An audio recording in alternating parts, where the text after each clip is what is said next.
इसमें supreme court ने article 142 को इन्वोक किया है जी। 142 आर्टिकल संविधान का सुप्रीम कोर्ट को एक स्पेशल पावर देता है to plan wage systems etcetera for insuring imparting of justice.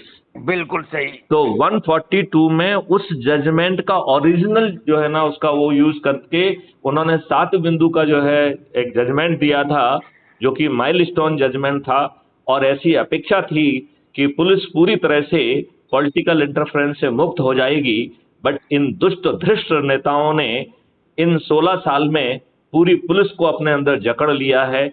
आप ये बताइए कि आज एक सिपाही से लेकर डीजी क्या राजनीतिक मेहरबानी से पोस्ट नहीं होता है? क्या राजनीतिक मेहरबानी के रहते ही वो अपने पद पर नहीं बैठा रहता है? सवाल जी। 142 के तहत सुप्रीम कोर्ट को पावर होता है, स्पेशल पावर है, उसने ऐसा किया भी।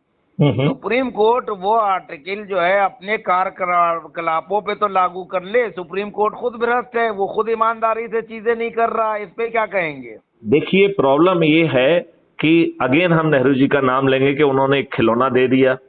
उस खिलौने में अपने लाभ के सब काम जो ना हर कोई अब देख रहा है। यही कारण है कि इसलिए लज्जा का विषय है कि हमारा जुडिशरी जो म्यूजिक के जैसे राजघराने होते थे, ऐसे ही जुडिशरी के राजघराने हो गए हैं।